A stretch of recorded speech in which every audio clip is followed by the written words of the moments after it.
So, I was born 10th of the 5th, 1995 to Angela and Paul Hampshire, even though my parents weren't actually married, so I took on their name. Well, actually, I was a Bennett, then my mum changed me to a Hampshire. So I lived in Leeds till I was about 16, and then I moved down to Luton to be with the rest of my family.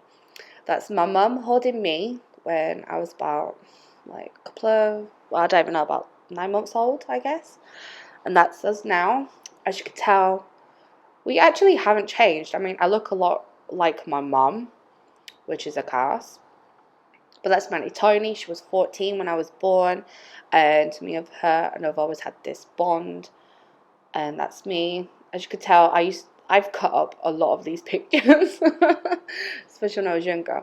So that was me, like when I was in primary school, and that is me now. You can definitely tell I haven't changed. Now I have a brother. He's called Jordan. Him and my dad don't get along now. By the way, we went to go see Rocky Horror Picture Show a couple of years ago. He is not wanting to be a drag queen or transgender. He has a daughter, and I have two sisters. That's me and my mom and my sisters. We're very, very close as a family. But growing up wasn't easy, especially with my mum. Me and her clashed so much. It was jealousy because she was all for my brother and my dad was all for me, and it was just a not good time for me and my brother when we was younger. My mum was on her own for years before she met my stepdad and got married and had kids. And then it was, if we weren't at my grandma's, we had to go to his ex-girlfriend's house where me and my brother have got another set of siblings. And it's just chaos and madness. How, how I explain it, it's literally Jeremy Kyle kind of shit. My dad felt tricked with my mum, and it was horrible, absolutely horrible. My dad named me. He wanted me only. Out of all four kids, he wanted me, which is kind of hard because I love my dad. I love my dad to pieces, but the things what he did were now I question. So he used to say to my mom, "I'm coming out this time," and he never would. And every time I would always get my heart up, and my brother was like, "Don't know what you're doing. He ain't gonna come. This is dad. He's never come on time. Sometimes he doesn't bother even coming at all." And I'm like, "Yes, he does. He'll come. He'll come. Don't worry. He'll come." And he never did. And it used to really hurt me. And then when I found out he was having another daughter, it really hurt me. I mean, now we're talking and we're close. But growing up, I always felt left out, betrayed by my own mom. And it's hard to explain why. Sometimes I felt by betrayed by my mom. I think it's because I never had that bond with her, and growing up with someone who, like my brother, who was very bratty, and he got what he wanted, and I had to wait. But don't get me wrong, there's times where, like, think about it now, when me and Jordan was growing up, if we wanted something, or if I wanted something, I had to wait. And even if it was second hand, I still got what I wanted, even if it took a year or whatever.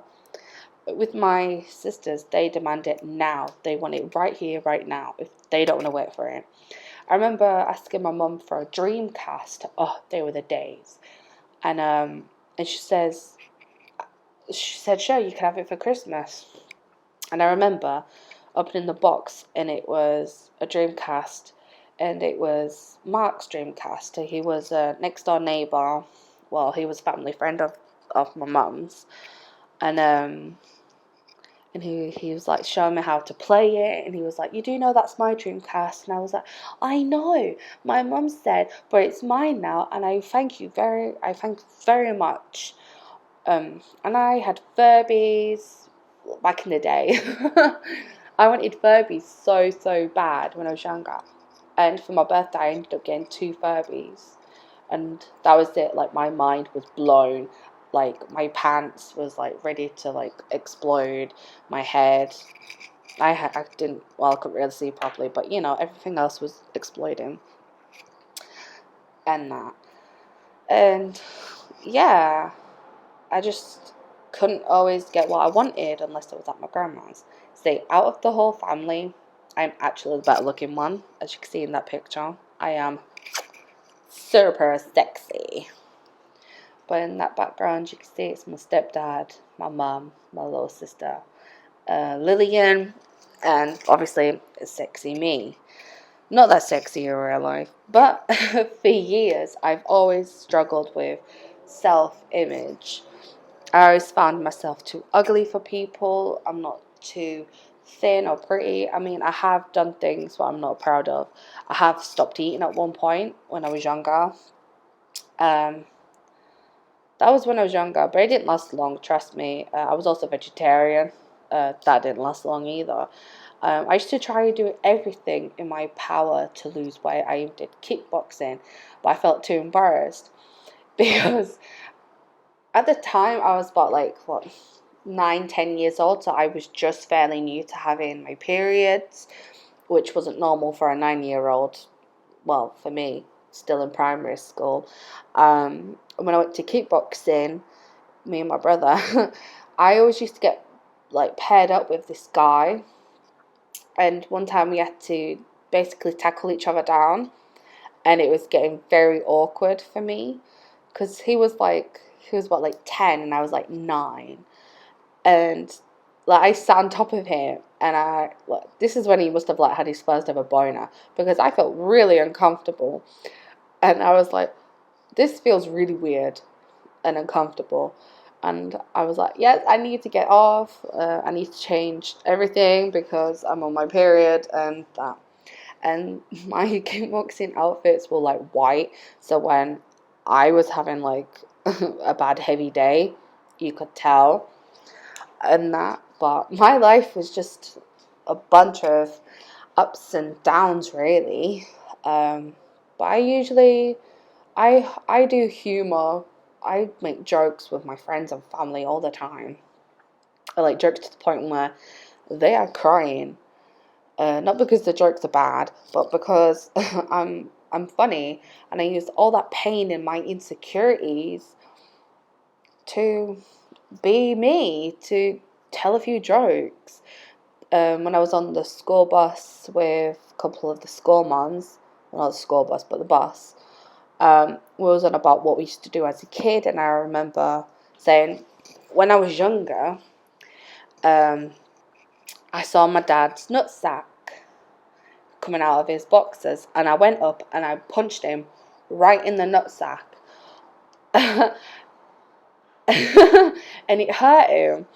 And then I remember one time I punched him in the dick. He had a hard on. It must have been like a morning wood. He came downstairs, had a fag, had a coffee, and whatever, and I must have gone, what's that? And I went bang, punched him right in the dick.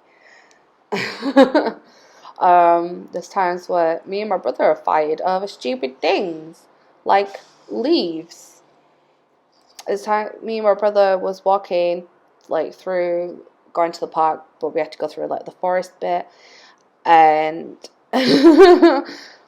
we was arguing over a leaf. Like, I picked up a leaf, and it was a pretty leaf, and my brother was like, that's mine. I went, no, it's not, it's the nature's, but I took it off nature.